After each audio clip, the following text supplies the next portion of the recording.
wow, we really derailed. But it's all about your ego. We're opening up this episode. Yeah. And I like the song about potatoes. Yeah. Boil them, mash them, stick them in a stew.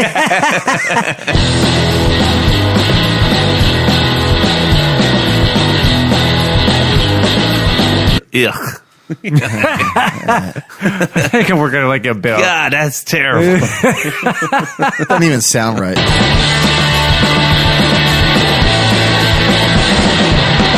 I guess because we live in the real world and these people live in their little bubbles that are psychopaths. Stick around, cause I am coming back. And I know someday I'm gonna make it big. Talk about shit we talk about anyway. Just sit here. Seriously. That's the plan. That's the dream. But anyway, all right, let's get to the show. Hello and welcome to this week's episode of the Nick, John, and Jamie Show. I am John. Nick. And I am Jamie. So we didn't really. It's like a free format show. I mean, this is how we started talking about this stuff. We didn't have whenever we would get together. You know, we mentioned it in the first show that you know, it's really about creating an excuse for us to get together on the regular. And before the show, when we got together at the family functions and parties and birthdays and stuff, it's not like we called each other and said, hey, let's talk about this tonight. Yeah. You know, so I think, and there is a little bit of a lull as far as movies right now. Not a big bombastic sci-fi or superhero movies are out right now. We did review Ready Player One last week. And then last week was a bit of a lull. And I think we should just, well, it's free form chat this week. Get together and chit chat about the stuff, and then see where the conversation takes us. Any news though? Should we start there? Well, I mean, yeah, there is news. I guess that would be part of the freeform. Yeah, well, Black Panther is still kicking ass. I can't believe it, man. It's 2 months in, and it's still. I mean, I can't believe it. It's got, like you said, Jamie. It's goddamn good. It is. You know, Good storytelling. It's just good all around. Yeah. Well, they made a joke about it last night because Chadwick Boseman was on SNL. Yeah, I didn't see it, but I saw in the opening monologue, he's like, everybody else already came on, like Sterling K. Brown came on, and they stole all the good Black Panther material. Now I finally get on, and it's 2 months after the movie. Usually this happens before the movie comes out. They bring the star in. Yeah, he caught the shaft. Yeah. But speaking of which, they did do Black Jeopardy.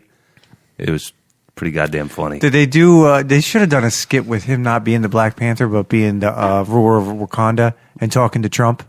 Well, that would have been funny. That's good, man. That would have been hilarious. Like having what's his face come on to roll up as Trump and have him talk to Wakanda.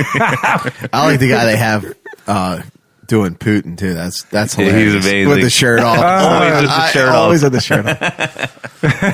That's the best. No, but they did. It was a decent show last night. It was him and Cardi B was the musical guest. But the top basically did $661 million domestic, so it toppled Titanic for domestic gross. It's still globally. It's I think it just cracked the top 10. Yeah, it just beat out Frozen, I think. Yes. Yeah. It's we're on the verge of beating Last Jedi. Yes. Which I'm surprised it hasn't beat Last Jedi. It might have. Not being a dick. I mean, it's just just saying. You want Last Jedi to start giving money back? No, I seriously. The only reason I do is because I feel so cheated out of that shit. Like I want them to like pay. Yeah. You know what I mean? Like, I don't want them to pay, like, up, but I just want them to, like, understand that, hey, man, I made, like, a really shitty product here. Maybe I should, like, get on the ball and try something else. But the funny thing about that is, I have two things to say, but the funny thing about your point, Jamie, is they're doubling down on it. Yeah. They are. They give him his own trilogy. They're just, everything you talk about with Ryan Johnson, I always say it wrong, that they're like all behind him. They were even talking about death threats that he got, but that was only 10% of the fans. 90% of them really liked it. I'm like, what? Dude, you really don't know what's going on here. The only people that liked your movie, I'm going to be real with you, weren't true Star Wars fans. They just liked the visuals. Yeah. That's the only people that really liked this movie. You go through and through, and everybody I've talked to that were true Star Wars fans, either they're like, it's okay, or they hated it. Yeah. People that liked it, the ones you're talking about, were people that never really watched Star Wars. Yeah, Obi. Yeah, well, exactly. See how bad this like ticks you off? It's like, it seems like, like once every other show, we're even going back to talking about it. You know what I mean? Because I don't know. It's still in our craw. Yeah, it annoys the shit out of me. It bothers me. Like, I just want them to understand that, dude, it sucks, and I'm not the only one that thinks so. Well, and it's interesting. I listen to a bunch of podcasts, right? And I'm always kind of tuning in. And I think about, like, if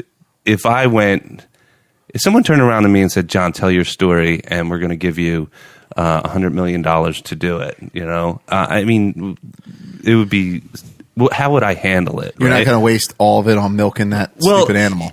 Yeah. Well, and here's the thing, right? So I work in a very corporate job. There's 250,000 employees for the company I work with.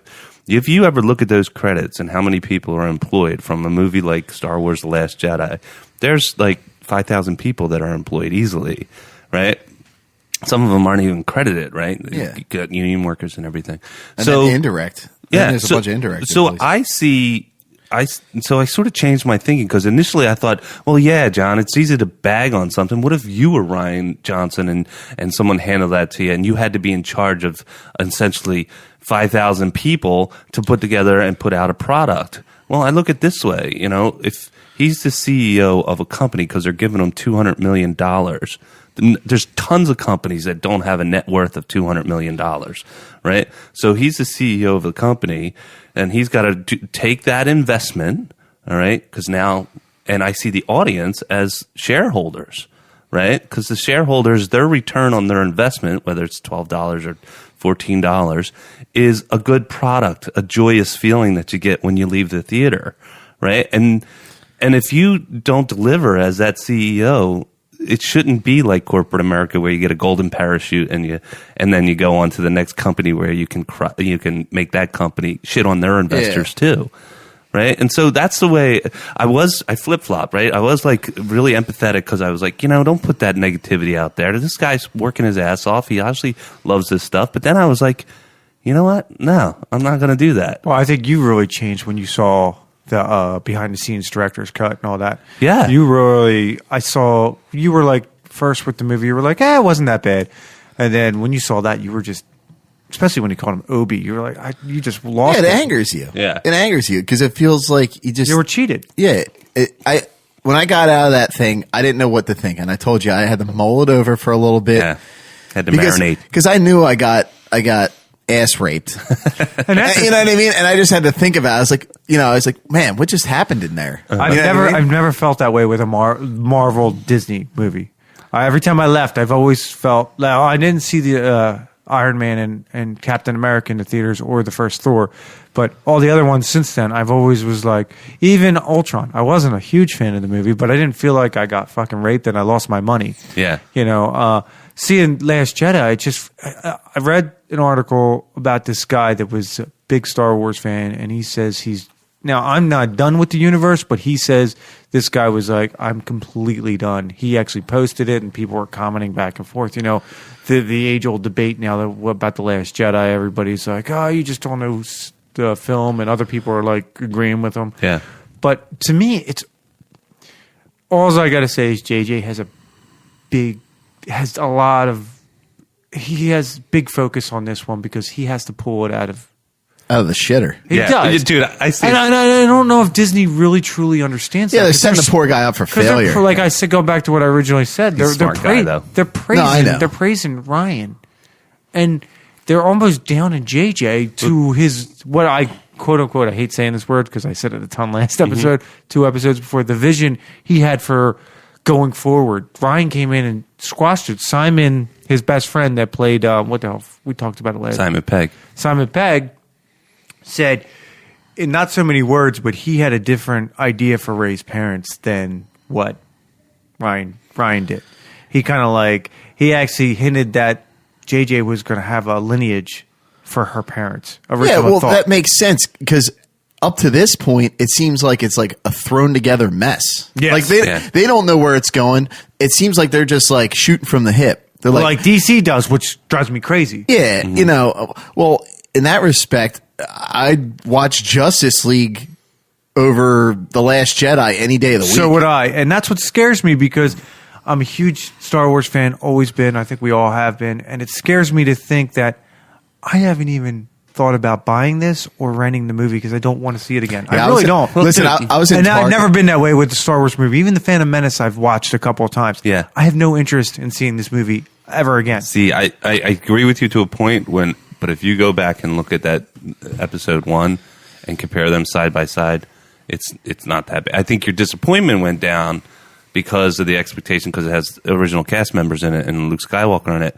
But if you look at that quality of movie, that first episode 1 is a piece of shit. It is. You're absolutely right. But I think at least episode 1 still has the essence of the Force, the Jedi, the Sith. Yeah. I think and that's what I love about that was my draw to it. It wasn't just forget, man. Yeah, that was my midi-chlorians and I don't Jar Jar care about the Binks. midi-chlorians part, but it had you get knowledge of previous Jedis, how the Jedi Order was. That's fascinating to me.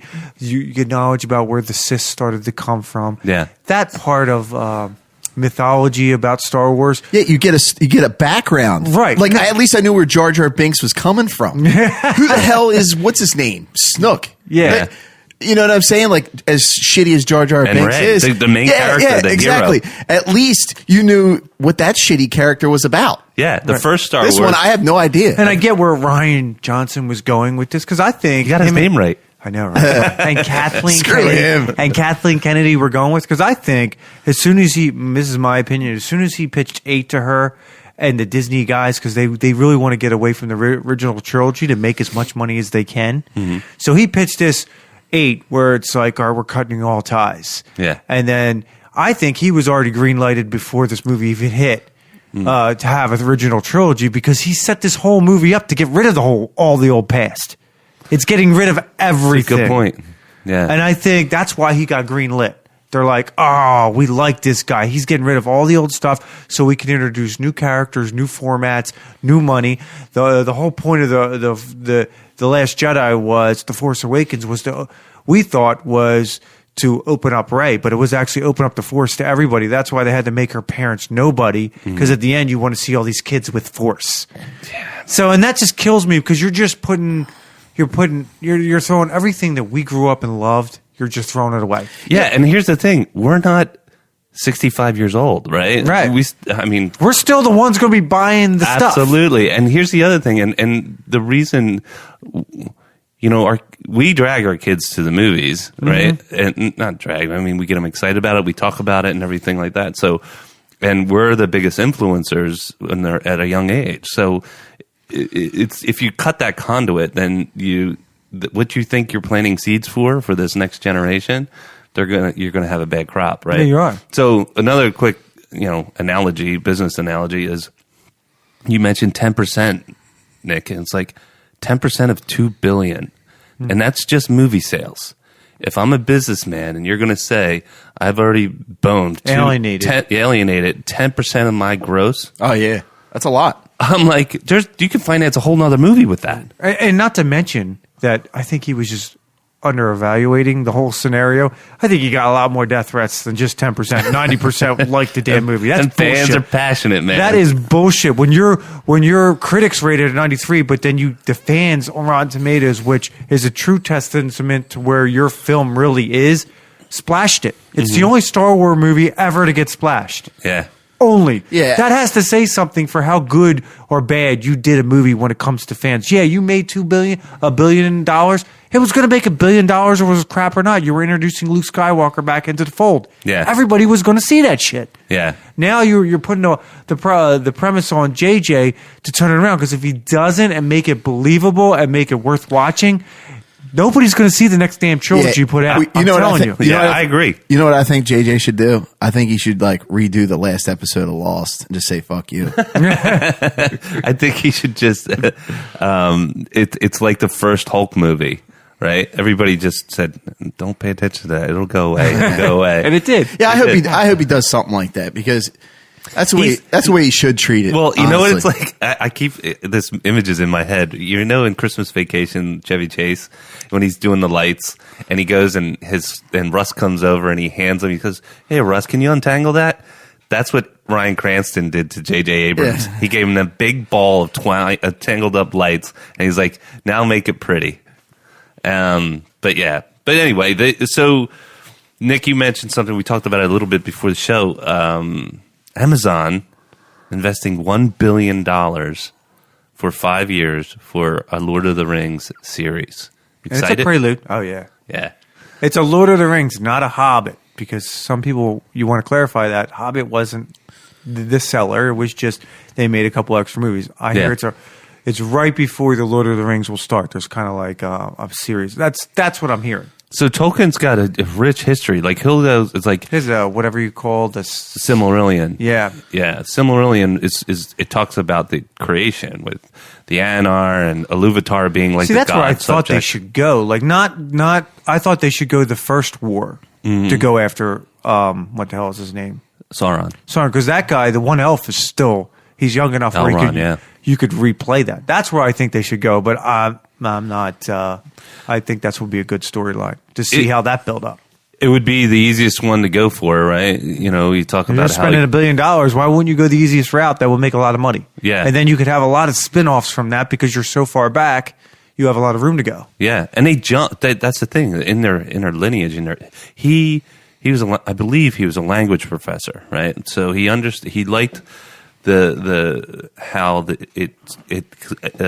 language has its form and shape and roots and everything. So that's the way he built. We talked about this before. It's like he built these characters with this rich history and lineage, right? There's a reason why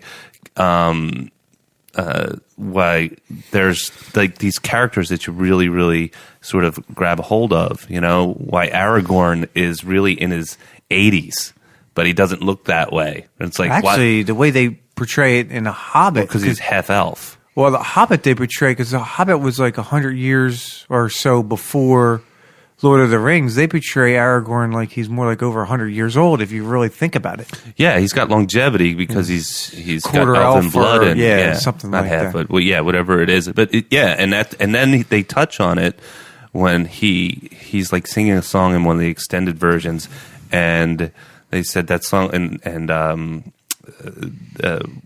Frodo goes, "That song's so sad." It's like, and he talks about basically this history, and that's the way. That's why it's endured, man, because it's strong and it's a good well-rounded. story. It's a good story, and I like the song about potatoes. Yeah. Boil them, mash them, stick them in a stew. Second breakfast? That's funny. That's exciting, though. It's exciting.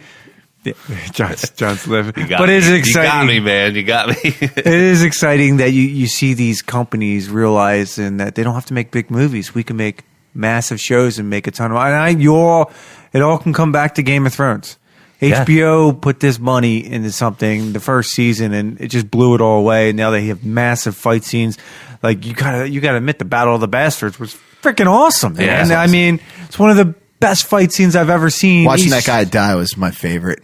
Oh yeah, Ramsey. Yeah, I was like, you bastard. He was a snake, man. He was a Ramsey snake. Bolton. And then part of the news this week, we read it. I didn't read it. You saw it too. They're filming 8, and 55 nights it took them to film this one battle scene. Obviously, they're fighting the Night Walkers, so you would think. So that's just going to be. I know it's a year away, but my God, I'm so excited. Well, if they're going to take 55 nights, then I'm okay with that. But if they're doing a Sopranos thing where they take off for a year and a half because they want to give everybody other time to make movies, I'm like, sorry.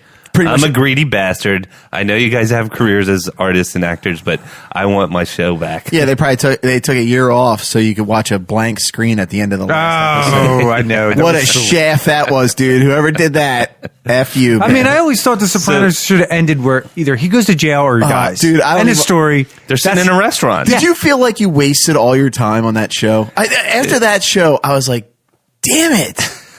Like, I think after Pussy died, that's like when it started to deteriorate. They were just kind of throwing It shit was in like, it was starting to deteriorate. Well, they got real weird when he started having anxiety issues, and then he started in these like, weird hallucinations and dream sequences. I kind of like that premise, though, of a mobster Having who is- anxiety? yeah, who has like to go to a psychiatrist because it kind of makes Was sense. that before or after I analyzed this? it was during, I think. Because, Was it? you know, That's a good question, actually. Because But I where's do- our lackey? Where's the lackey? I Come know. on. But no, the show was fantastic the first couple seasons, but to end it the way they did, that you ruin a show or a movie with a bad ending. You Yeah. just do Atomic Blonde, perfect example. John, you didn't like it as much, but then you went back and saw it. Wasn't the ending just Dude. it tied it all together? It was awesome. good, dude. And you know, I'm glad you guys said, you know, give it another go because, yeah. of course, it's no secret. My movie wife is Charlize Theron. Oh, dude, she's ridiculous. Yeah. And so, but I think what it was, and I started thinking about this when I was watching the movie, what it was is that she was very cold in one note as far as like the lines that she had and delivery and all that. But goddamn, that movie tightened up and Oh, dude. it was good. Story was amazing, And I love, and like you said, James, what's that? Is the guy that plays Professor X? What's his name? James McAvoy. He's such a good actor, so underrated, man. Yeah. I mean, he was just in Split, and he did a phenomenal job in that. He's so good. Even playing the villain, he's so good. dude, like you said too, the soundtrack was ridiculous. Dude, from Public Enemy to like Yeah. David Bowie, it's like, dude, that soundtrack is They nuts. had, I actually wrote some things down because I wanted to talk about this. It was like they had Public Enemy, New Order, David Bowie's Major Tom, Kanye, Led Zeppelin's Immigrant Song. I think that was in the credits because I don't remember hearing it. And then just a ton of different things. And I didn't realize this, but you're right. Charlize Theron, killer cast. James McAvoy, John Goodman, and Sophia Boutella, who was the photographer. She was like the junior spy, Yeah. right? She's really hot. She was from the Francis Spy. Yes. Francis, Do you know who she that was? scene with them got me. Yeah, they was smoking hot. Yeah. She was in Star Trek Beyond. She was the alien with the white and black makeup. Okay. Oh, really? Yeah. But, you know, I don't really focus on that movie so I know, much. I That's know. like, we want to throw away Last Jedi. We want to throw Beyond I had away, a feeling too. when I brought her up, it was going to thud. But Yeah, that wasn't going to go well. She was in Fast and Furious in Yeah. space. yeah. And then Bill Skarsgård, who was the guy that was doing all the fake IDs. He's, yeah. He's it. He was it, and he was Pennywise. Excuse Yeah, me. Pennywise. Oh, But it was was a he? hell of a cast, man, and a great story. I'm sort of. But that's where we go back to talking about how the ending could tie it together or ruin it. yes. And the ending made it. Holy shit! You got And- to the ending, you're just like, you thought one thing, she's a British spy. Spoilers out there Yeah, again. spoiler. You thought she's a British spy. Then you're like, oh my God, is she KGB? And then at the end, she gets on the plane and she's with John Goodman, and you're like, fuck, dude, I didn't see it He's coming. like, You said you picked it out. I picked it out. I didn't. I picked it out when they had when she had the conversation with John Goodman outside, and I was like, "Wait a second." I was like, "Why does he give a fuck so much?" Yeah. And I was But like, did you hear what he said when they were in the plane? No, I forget. He goes, "Cocksucker." Really? Oh yeah. Because, yeah. He's a good. I love John Goodman. Yeah. I almost watched Cloverfield, that one, because he was in it, but I never picked it up. Oh, the Cloverfield Lane one. Yeah, I almost Yeah. watched it. I haven't watched any of them. I hear good things. I just never get around to it. Yeah, but that movie was badass, man. And holy cow, like the physicality of those performances, the fight scene, the one fight scene where Oh yeah. they're going toe to toe. That's what I want to mention too. In that movie, I really enjoyed the fact of like how she was somewhat vulnerable. She wasn't like in the Jason fight, Bourne Yeah, type in the deal. fight scenes, it was so realistic in the fact that like she was like subjected to being killed multiple times, but like came through. Like it was cool. will. Yeah, it was pure will and like determination. I thought that was really cool how they did that. And you're absolutely right. And you know what? It wasn't like, and I'm just going to say this, and I might get shit for it, but men are built to be physically stronger than women. Now, there are some fat, weak men, but if you go pound for pound, physical specimens, and they go toe to toe, the guy is going to be stronger, right? But the way they choreographed those fights, she went at him, didn't totally pull, like he didn't punch him one, and the dude went flying out a window. Or got knocked out. Yeah, it was realistic. Yeah, it was, and then it was kind of. It was really good, man, because she's banged up. She's sitting in a bath ice. That's ice like bath. the opening scene. You're like, what the fuck is going on here? She has all these bruises on her. Yeah. It was. I thought it was. It really surprised me how. And good it was different as far as the fight scenes because, like, we've seen the quick handheld of like a Jason Bourne, right? And then you see like the Matrix where it's a lot of wire work, and then there's ways that things are shot that are stylized that you'll see the same style in movie to movie. Yeah. This seemed unique. Well, it was kind of John Wick like, and the way they did it, I actually kind of like how, like I said, like John Wick was somewhat like that too, like where he would kind of get his ass kicked once in a while. I like that. It then gives it barely that, come through. Yeah, it would give you that realistic feeling, like where like Jason Bourne just like walks through and just destroys everybody. Yeah. You know what I mean? Well, that was which was so charming about Indiana Jones. Exactly. Yes, because he would get his ass kicked, but somehow he would get out of it. He's in the boat and he's getting taken care of, and it's like, oh, it hurts here, it hurts here, it hurts here, it hurts everywhere. Where doesn't it hurt? And then he falls asleep before he gets ass. I'm really, really glad you guys said give it another go because I was thoroughly impressed and really enjoyed that movie and definitely will recommend it. The box office. I know we'll touch on box office. I did take a peek at the box office and they didn't have it's Sunday, right? So they didn't have box office weekend results, but A Quiet Place, that horror movie with John Krasinski from The Office. Okay. He directed it too. Wrote it and directed it. Co-wrote and directed. Yeah. Yeah. It got 97% on fans. Yeah. For fans.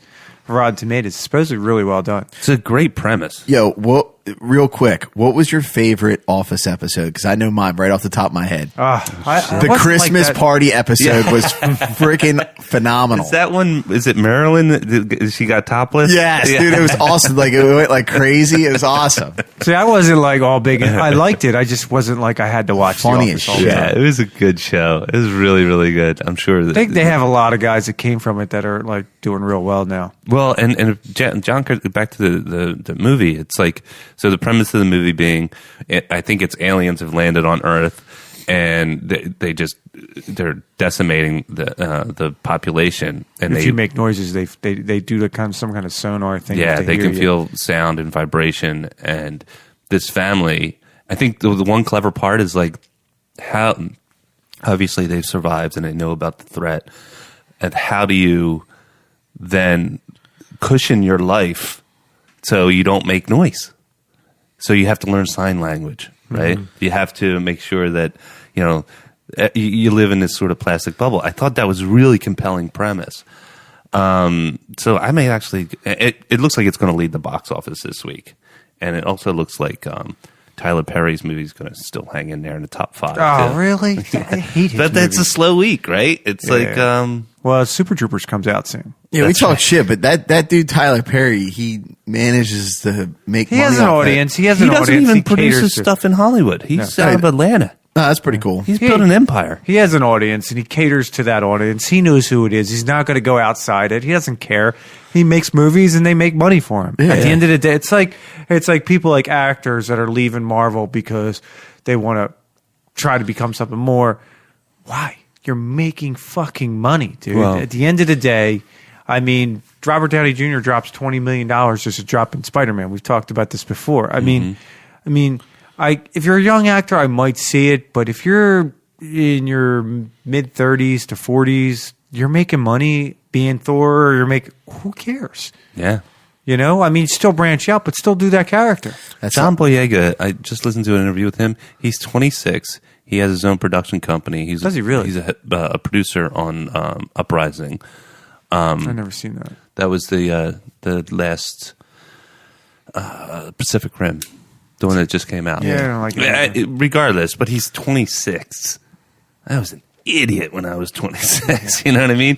But if you look at it that way, he's looking at, and he was very charming and really it was a good listen. I listened to him on The Nerdist, and he talked about his wife longevity, right? And, oh yeah, you know, if you gotta, if you're looking to have a career like Clint Eastwood, right, then you don't want to be Captain America for 20 years. No, I get that. I'm talking about the people that are already set, like Robert Downey Jr. He's what, close to 50 by now? 45, something like that? He's in his 50s, early 50s. So at his point, why would, like, I hear he doesn't want to do Iron Man ever again. I mean, depending, I don't know if they're going to kill him in this movie or not, but if they don't, why wouldn't you want to just, every once in a while, you don't have to make your strict own movie of Iron Man, but why wouldn't you want to just take the paycheck?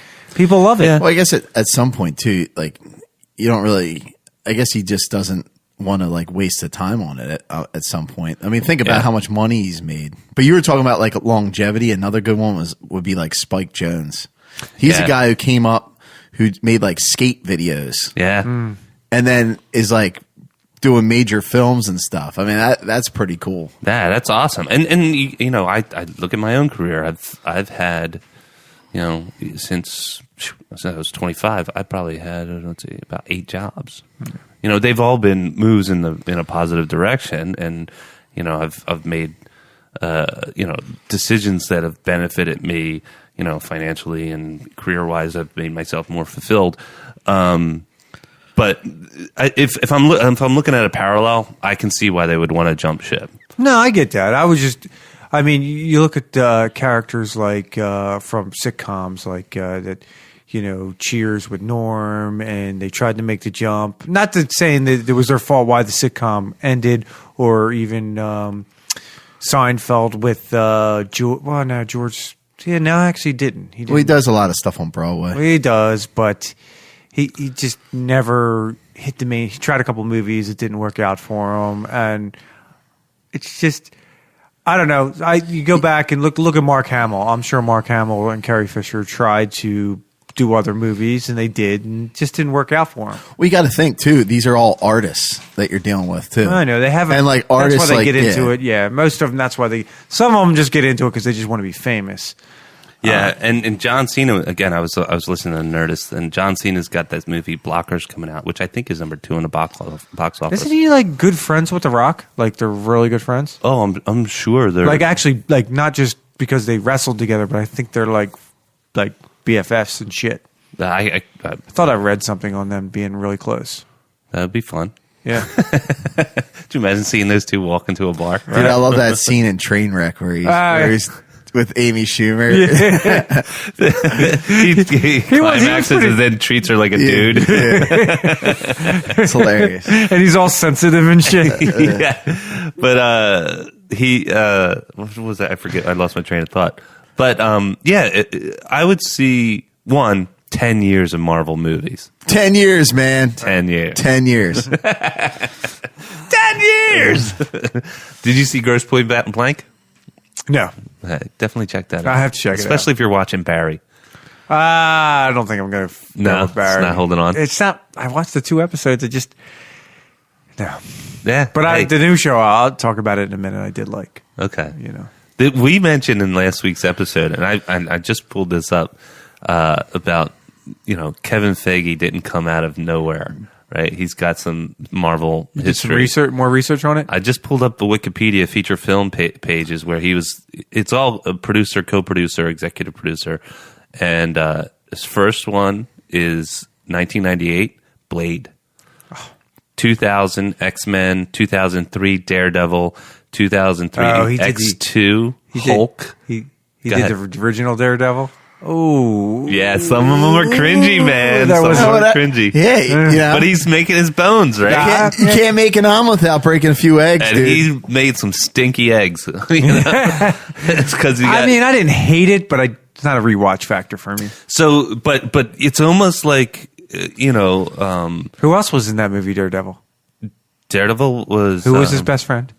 Oh, the Foggy. It was John Favreau. Yep. So, X2 co-producer, Hulk executive producer, The Punisher 2004, Spider-Man 2, Blade Trinity. I like that Punisher, by the way. Yeah, that, it was that doesn't good. get. I thought that was really done. That was awesome. I liked I it. saw- Saw So it. did I. I think I saw it. I just don't remember. It was cool. That was the man. one with Thomas Jane. Yeah, Yeah, that it was was really badass. Yeah, Elektra, stinker. Yeah, that was that a was a stinker. stinker. Man Thing. I didn't even know there was a Man Thing movie. B movie. Yeah, Fantastic Four. The first PU. one it was watchable. Let's put it that way. Yeah, He learned from his mistakes. We'll just say that. Yeah. So X-Men: The Last Stand, stinker. That was Brett Radner. He I shit heard all they over that ran out of movie. money with that, though. You I can heard tell. they ran out of money. I heard they were making the movie and they got to the end where they're at in San Francisco with the prison, At the Golden Gate Bridge. and off the they track, ran yeah. out of money to do the ending. I don't remember what the ending they wrote. What the ending was supposed Well, to they be. were doing. It was another one where it's got potential, and you're hoping it takes off Yeah. because they're going to do Phoenix, but not so much. Yeah, that one. Like, I still like all those X-Men's. Like, because I like X-Men, but that one definitely was. That was like you're getting jerked, and then the hand pulled away. Yeah. right at the end, and you're like, "What Yeah, the?" and you're right. It smells like it ran out of money. They Nick. did.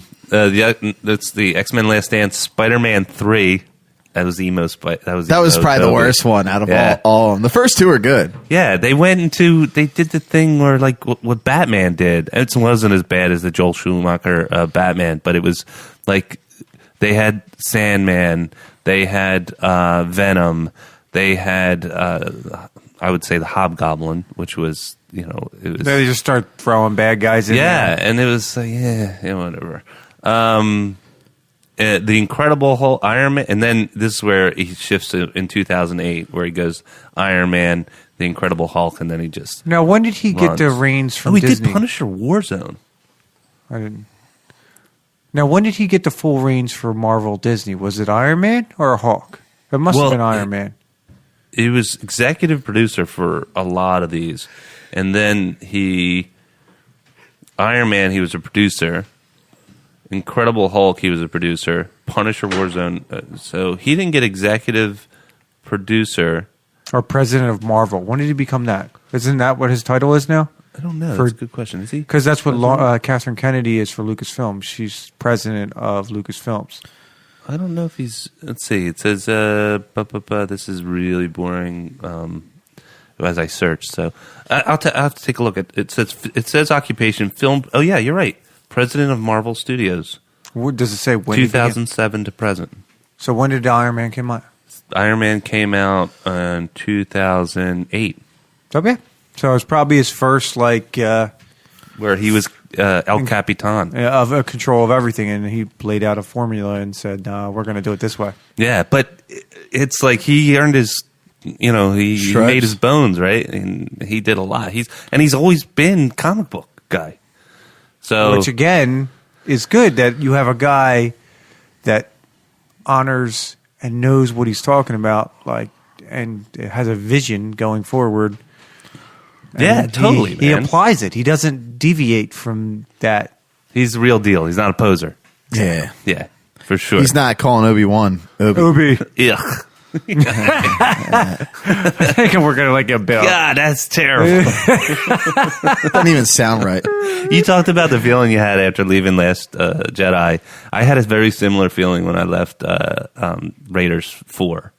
Yeah, The Crystal Skull. Crystal Skull. yeah. That was very disappointing. The Crystal Skull, which and they're making a 5, and I don't know if I'll be interested in seeing what is he like. I know I made a joke about this the last time about him being in a wheelchair, but seriously, What did you? Let's go ahead. Sorry. oh, about the girl. Yeah. I heard that too. I don't know about that. And they had a picture of what's her face from Pitch Perfect. Oh, really? Yeah, it's a joke. I don't know if somebody put it up as a joke. I didn't read the article. There's a theory that Steven Spielberg said he's not even against putting Indiana Jones as a girl. You know, I'm all for that stuff. To get rid of Shia LaBeouf. No, well, He whines like a bitch. I'm all for that stuff as long as they do like the proper, like good writing and story. Like I said, like when they did that whole Ghostbusters thing, everybody like went towards, you know, it's because it's all women. It had nothing to do with that. Yeah. Whoever wrote it, man, woman, or child, they suck. That was terrible. It was really bad. You're right. If you can pull it off, I don't like it for the sake of something. Like if it's current, and we talked about this before, but if it's this current, whatever's the current cause, that's the flavor of the month. It's when it's cheap. Yeah. It's kind of tawdry, right? When you go and turn around and be like, hey, we need to do women this year. Oh, we need to do African Americans this year. Because that's what's going to sell tickets. And it's the whole political correctness of it all that really gives a bad taste in my mouth. If you have, to your point, Jamie, compelling story, make it happen. Yeah, Black Panther, perfect example. Yeah. It's a great example. It has nothing to do with anything besides the fact that it was a good movie all the way around. And we've always talked about it. That's you don't it. even have to be a fan of Marvel to appreciate that movie. Yeah, that's it's not it. like it's not like you need to know certain things about the Black Panther. No, they kind of explain it as it goes along through the movie. So Which is a hell of a magic trick, right? You got 18 movies, and they can all stand on their own. Yeah. Yes. Pretty much. That is amazing. Yeah. So, speaking of Black Panther, Michael B. Jordan, he's doing a series on HBO, a miniseries, I think. I like that dude. Yeah, he's talented. Creed was awesome. Creed was amazing. Oh, they're doing Creed too. Is he in that? Yeah, and I think they're going to have Dolph Lundgren do a guest spot. Yeah, they are. That's all. I know I know they're in cameo. Philadelphia this last couple of months. Stallone's been in Philadelphia. It's like last week he did a photo op with next to the statue because they're filming in Philadelphia. Well, yeah, they got to film in Philadelphia. Oh yeah. They're actually, so Michael B. Jordan, he's actually doing, of Killmonger fame and a bunch of other things that he's been doing. He's doing Fahrenheit 451. It was like required reading when you were a kid. It was Ray Bradbury. It's fantastic. It's future sci-fi. Firefighters are not fighting fires they're actually burning books, right? And so that's the premise of the story. So think about it like in Hitler days when they were burning books, because knowledge is power, right? Right. They didn't want anybody knowing any more than what we're going to tell them. Exactly. But Michael B. Jordan's character actually, he reads a book and he's enlightened, and then he's kind of questioning everything. I saw the trailer for it. I think HBO's doing it. It looks really, really good. And whoever Michael B. Jordan's people is, outside of the Fantastic Four movie, he's being attached to really cool projects. So I'll go to give it a go when it comes out. I can't remember when it comes out. But it's got Michael Shannon in it, too. Michael Shannon, Zod, Boardwalk Empire. Like him. He's so serious, though. Every role he plays is so serious. Well, he played the Iceman, that hitman from, I think, New Jersey. He's like, the guy got locked up. There's this killer. He was a mob hitman, and he killed, I think they said over 100 people. And he was they called him the Iceman because, well, put it this way. I saw the documentary where he's retelling his story. Whew, it is chilling. The guy? The real guy. About how many people he killed. How many people he killed, how'd he kill him. He's in jail for life. I don't even know if he's still He was alive. a major mob hit guy. Yeah. But he totally, like a sociopath, he totally separated himself from, he loved his family. The only time he saw an emotional reaction is when he talked about how his mistakes put him in a situation where his family's now suffering for it. But he goes into detail talking about, there's this one guy I was going to buy pills off of, and knew I was going to scam him from the beginning. And the guy offered up the pills, and I didn't have any money, so I just stuck a gun in his chin and popped one off, but he didn't die right away. Are you serious? And he's like, yeah, and then I had to go and I went around, I got the tire iron, I just, beat him over the head until he died. And then he puts him in an oil drum and puts the oil drum in front of the diner that he goes to for coffee every day. And it just sits And eventually it just went away. Like Somebody- trash wipe picked it up or something like that. And he never got busted for it. But that's what I'm talking about. I mean, I was talking to you guys before this about Yeah. Rome. I'm sorry. No, real quick though. So Michael Shannon played him in the movie version of that guy. When did it come out? It was probably about 5 years ago. I didn't hear about that. But Michael Shannon is you got to hear him in interviews. His delivery is not far off from what he does in the movies, right? But he's in The Shape of Water. I didn't see Shape of that. Water won Best Picture. I probably won't ever see No, it. but you know where he was? He wasn't at the Oscars. He was at a dive bar watching the Oscars on TV. Because that's what a type of guy is. He's like, I mean, I'm not big into all this glitz and glamour shit. Exactly. So anyway. No, it was just a segue about, I talked to Shannon about this stuff, and we were talking the other night about, we were watching some fucked up movie, I forget what it was, and just people hurting people, I can't comprehend, this guy, real life, how could you be that fucked up and not give a shit that you just off somebody, or you didn't even kill him appropriately, so you're gonna I guess because we live in the real world and these people live in their little bubbles that are psychopaths, that they can do these things and separate themselves to think that it's fine. Yeah, the brain's a crazy thing, man. Yeah, it's crazy. You just can't fathom. That's what I was talking about with Rome before, one of the shows I think you all should watch eventually. Yeah. In the After Roman Walking times, Dead, Jamie. Yeah, and The Expanse. The Roman times where it was just, if you were beneath them, it was just, if you were like a slave or just any kind of person, if you were a part of the hierarchy of Romans, I mean, and they offed you, I mean, it was like, all right, who did it? They never really cared. Well, it's all There was throughout a sense history. of morality. It's like that. I mean, medieval times, Yeah. that was really dark. They tortured That's why they're people. dark ages. You know what I mean? It was just, Did you ever, they didn't give a shit. Did you ever watch Braveheart? We all watched Braveheart, Yeah.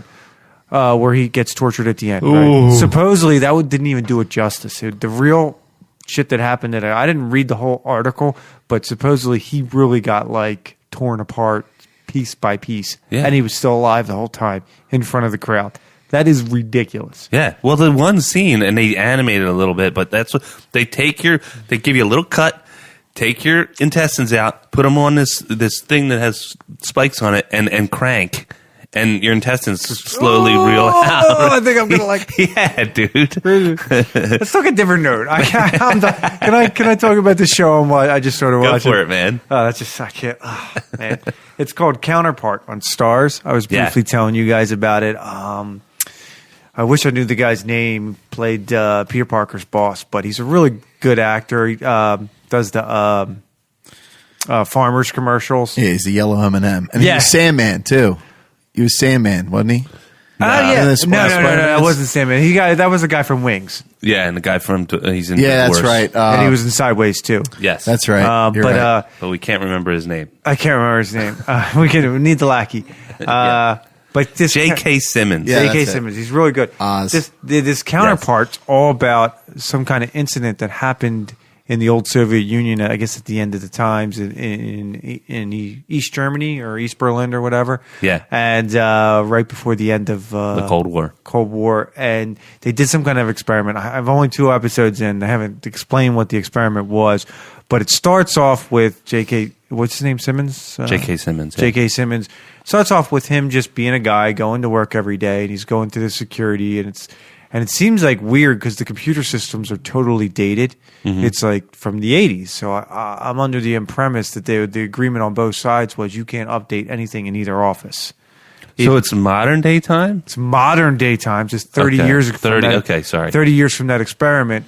But every time they show a computer in the building that they work at, where it's the same building on either side where the issue happened. They're still dealing with like DOS and all that stuff. So you can just walk across to something like that. I didn't really see it. There's like visas they have to get from a hierarchy in either side to cross over. but it's not like a big like a Stargate. No, they haven't. Stargate. They haven't actually showed where That's awesome. they come. There's just a doorway they go where it has like a flat Kurt a Russell. green or a red, meaning to go in. So it starts off with J.K. Simmons going to work every day, and he goes in and there's this big hallway where all these guys line up where there's these doorways, and you're like, these guys in suits. So they all open up and they all go in, and then there's a seat with looks like a mirror, but it's actually a window. And another guy comes in from the other side, and they start reading lines and they start crossing off, and you're like, what the fuck is going on here?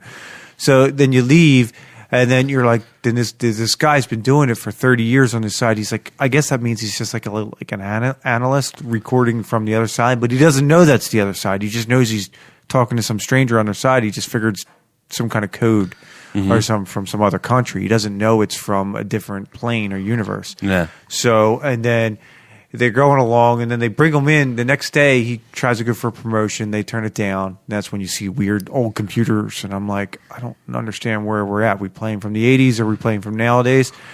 And then the next day, you see him getting pulled into a different room, and he's like, well, what am I doing here? You already told me I'm not getting a promotion. And then they have this other guy come in, and they pull a hood over. It's him. Oh, so it's This other guy crossed over. parallel universe. Yeah, it's really cool. And this other guy's like high. He's like in the other side. He's like the parallel universe of him is really high up in that. And he's like talking to himself about how like, dude, you've been an analyst for 30 years. You never moved up. And this other guy, the other JK, is like a badass. Oh, he's good. like Oh, that's he's wild. like a killer super spy. That's depressing.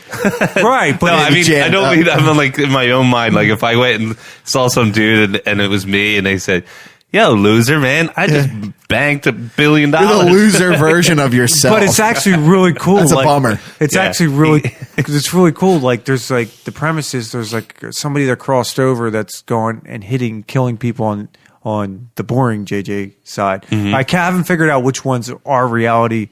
It's what's our real reality and which is the show. What channel is it on? Stars. Stars? I'll Yeah, have to it's give it a 10 go. episodes. It's only one season. It's that called they- Counterpart. Yeah, it's really 2 episodes. It caught me. I didn't look at my phone once.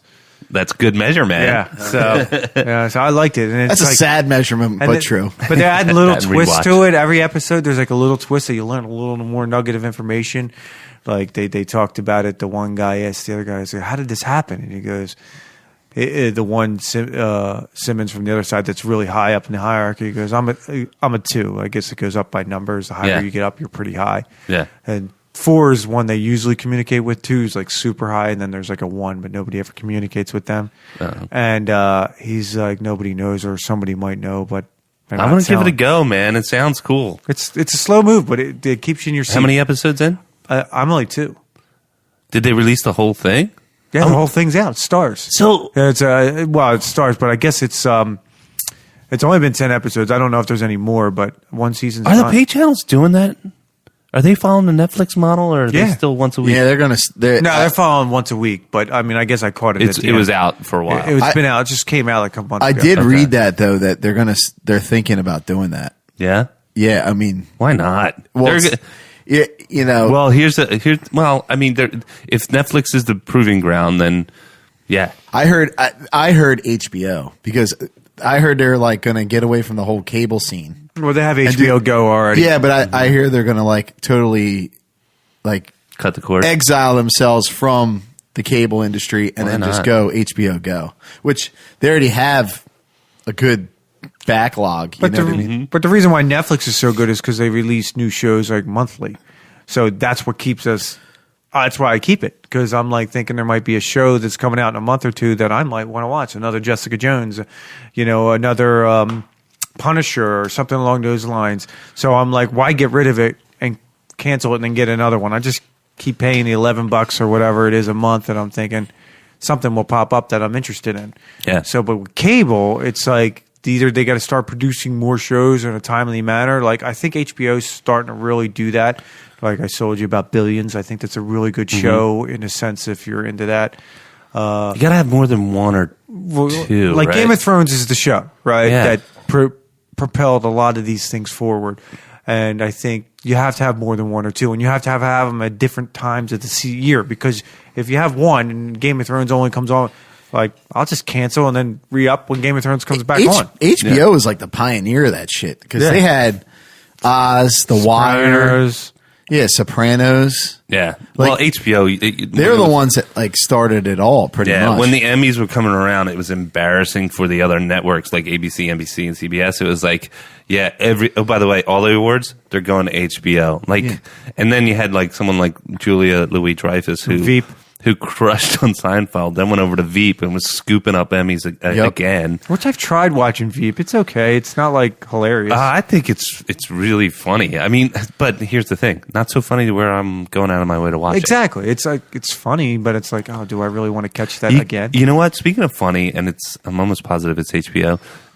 Crashing with oh, god damn it, I can't remember the comedian's name, and he's the main part of the show, but it's basically a comedian who goes to who is very very church-like, very I'm very Christian, I got married and everything, and his life starts to fall apart because he's trying to do stand-up, but he's really kind of lazy. His wife is supporting him, and then in the first episode, he comes home, and his wife is banging some other dude, right? Really? and the guy comes out, Pete Holmes, that's his name.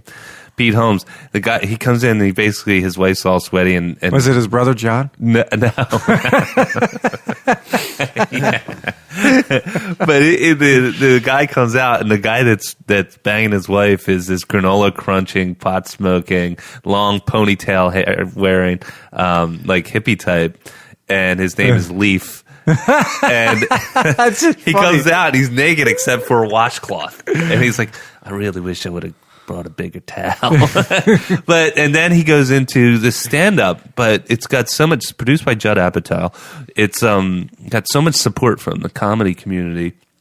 It's basically about this guy who's almost homeless, and hence the crashing. It's a duality. My life is crashing, but I'm also crashing on people's couches. And that's a very old trope for comedians, right? Yeah, or even actors. I've survived by crashing on people's couches before I made my way in the business. But they have guests, like he'll run into Sarah Silverman or Bill Burr or like all these, or Artie So Lang. you're saying it's good then? It's really good. Yeah, I think really Judd Apatow, especially with comedians and stuff like that, Gary Shandling documentary. That was amazing. I didn't see Dude, that. Was it good? And I'll tell you what, like to see, I always like that, and that's I'm going to bring Stern up again. I really enjoy stuff like that because you see the struggles of like an actor or a comedian in this case, and like his inner turmoil. Like he was like a tortured soul, you know. Like, even though he was doing good, he's like, am I good? Am I this good? You know, I suck. That was a bad set. You know, that was cool, man. It was really cool. Mm-hmm. But the fact that Judd Apatow who worked on the Shandling show, right, as a young writer, and he had access to like his 30 years journals. Of journals, right? And they actually, it was done really well. And HBO gave him like a green light, whatever is above a green light, as far as like free reign. Yeah, how do you want to do this show? And he says, it was the best part about it. I could have made it. I didn't think about the timing. If it was 5 hours, I would have probably been like, well, maybe. Wait a minute, let me trim this up. But he just went and told his story, and it wasn't glossy. You know, it was warts and all. And he said one of the last things he did was Jerry Seinfeld's Comedian in Cars. Yeah. And I've seen that. And Shandling is a entertaining dude, but he's revered in the comedy community as like a god. Yeah. Dude, because he was, first and foremost, he was good at writing jokes and stuff. Like, he wrote for Sanford and Son. Yeah, and it was so easy to him. It was like ridiculous, and he got bored with it.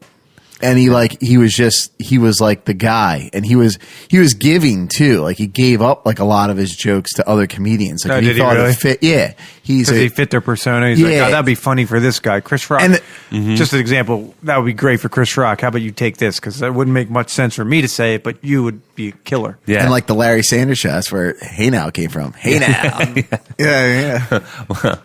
Put that in a sentence, Frank. That was a good show, man. But yeah, that was really good. The other thing was like he died like blood clot in his leg. Well, matter of fact, I'm gonna give credit to Stern. He brought that up, that the guy was tortured and he was on like relaxation mode at this point. He was studying Buddhism, and then he just dies. And Yeah. he's like, what he said it. What does it all mean, man? Yeah.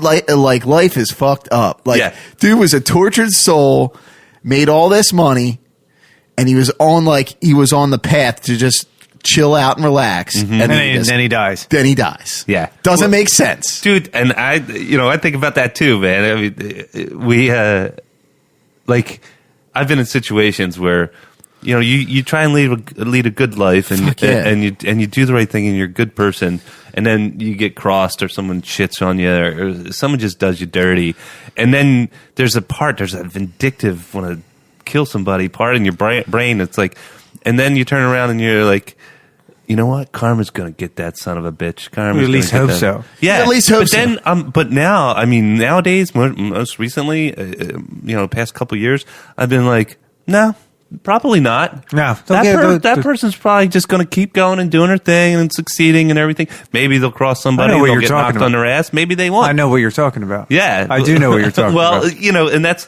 and that's one of those things. I mean, and Cindy and I were talking about this too, where we were like, it's go back to Shandling and Zen and Buddhism and everything. It's all up to you. Yeah. It's all your perception of your ego, right? And how you handle things. Wow, we really derailed, but it's all about your ego. We're opening up this episode. Yeah. The Buddhist. That's the show title. Anyway, but it is really all about you. It's like that person who cut you off, who probably just didn't see you, all right? And they're just going back. They're listening to Journey. I I remember when you were driving home from work the one day. Oh, I lost called my you. shit. He was like, mother. He was going crazy. I'm like, John, what happened? He goes, this motherfucker just cut me off. I'm chasing his ass down. I'm like, I was John, hot, man. He was. You were coming from Taco Bell or something like that. Yeah. I'm like, He like ruined my mood. I was all happy, and I was driving, and I slowed down to let this guy out. And as he's getting let out, as he's coming out, I guess he thought I was coming up too fast. He gives me the finger, and I was like, "Yeah." And I go, and now I'm going after this guy, and I'm on the side of him, and we're going yelling back and forth and back and forth. You motherfucker! I'll kill you! And going back, all my jersey started coming out, and then finally, I was like, in my brain again, ego and revenge kicks in, and then I pull alongside of him, and I smile at him. I wink and I blow him a kiss, and I thought he was going to jump out of his car. wow, remember what happened to that girl on that highway up in Westchester? Yeah, she got killed. She got killed over road rage. I mean, a guy pulled out a gun, moving target. Fucking horrible scene, but I mean, I don't know how he hit her like that. He hit her right in the head, and she died. I mean, is it really worth it to go through? No, and that's trying to put your Well, ego that's the point, dude. Put your ego in check. And we circle back because that girl was about to go to college, and a good college, by the way. And now, what does it all fucking mean? that man? guy goes to jail. What does it mean? It's Jeff Goldblum in Jurassic Park. It's what do you call it? Chaos. Chaos. The Murphy. Chaos. Is it Chaos Murphy theory? Oh, chaos theory. Yeah, That's it. Yeah. The little ripples going down with the water. exactly. Yeah. He's funny. You know what? I saw something on Twitter where they have a dress Jeff Goldblum doll. It's not even a doll, but it's basically an app where he's there in his underwear and you can put different outfits on him. Yeah. And I was like, he's arrived. He's been in everything, though. You want to talk about sci-fi genre, man? I mean, he's been in The Fly. He's been in Jurassic Park. He's been in Independence Day. Yeah. I mean, now he's in Marvel Universe because he was in Thor. Yeah, and he's so, and I don't know his affectations, the way he talks is so Awesome, engaging. Yeah, dude. He was in the whole talks 9 is yards. No, hilarious. not the whole 9 yards. 9 months. He enunciates. Yeah. Was he? He was. He was. What's his face's best friend that played tennis all the time? That said because he was having a kid. He's like, you better get out of that shit, dude. That's why I like his speech. He enunciates like a motherfucker. Oh, he does. You know what I mean? Like to the next level. And he's owned it. That's another guy that go back to what we were talking about earlier. I mean, maybe early on when he did The Fly and all that, he's like kind of like, all right, I'm an actor. Mm-hmm. But now, like anytime he does a role, he kind of like does the whole like the how he enunciates like that, like must go faster, or like does a whole like speech about it. Let's go faster. You know, he did it. He did it in Independence Day. Did the same thing. So and he does a whole like, little monologue to himself. Yeah, now I want to watch Jurassic Park again. The original. Yeah. By the way, speaking of like cast members of Independence Day, have you seen on the internet like Will Smith doing those like pep you up videos? Yeah, lately? his authentic like that, self, yeah. him being his authentic self. Yeah, I was like, yeah. You can't deny his messaging, man. No, and he's got like enthusiasm behind it. Like the guy is, with. Well, you see the Super Bowl one when the Eagles won. He did like something with the Super Bowl. He's like jumping around. Yeah, I saw that one. I just thought that was pretty cool how he does that. Yeah. Something positive, not something negative like you see most of the time. No, nowadays. I mean, I don't know him. We don't know him, but he seems like a pretty decent guy, Will Smith. Like, he doesn't seem like a total asshole that, he became super famous and just. That's why I like it. It's like, it's something positive, man. Yeah. It peps you up instead of like puts you down instead of watching a bunch of this bullshit. Oh, it's like the Oscars. His life turned around when he moved to Bel Air. Yeah, Uncle Phil, man, he hooked them up. He did. Okay, well, that's it for this week's episode of the Nick, John, and Jamie Show. If you know what, I'm not even going to do the socials. Look us up if you want to find us on Twitter or Facebook or Instagram. We're on all the social medias. And thank you for joining us. Look forward to the conversation next week. We haven't really talked about what we're going to talk about next week. What do we got going on? That's going to be The Expanse, right? I want to do The Expanse. I like it. If Jamie can have time All to right, watch. I'll watch it. It's not like Walking Dead where there's seven seasons. So I'm interested in that one though that he was talking about too. The one with the split, kind of like the old sliders. You guys want to binge It's that? kind of like the sliders, but just one dimension. There's only not 10 multiple. episodes of that. If you guys want to do that, we can talk about that. Counterpart? Yeah. Let's do it. Yeah. Let me know what you guys think. So we'll talk about Counterpart and whatever else comes into the conversation. Sliders. Sliders. That was a long time ago. Yeah, it was good stuff. First season was okay. Then it got really cheesy. Now, see, not enough time. I got to quit my job and just watch TV the whole time. Some people do that. Netflix is hiring. Yeah, I heard about that. Where in are China. they? In China. You have to watch Chinese. Oh, it's China. Yeah, it's China. They're You not have to going to watch. take any U.S. imports. Probably not. Thank you, everybody. Join us next week. Take care.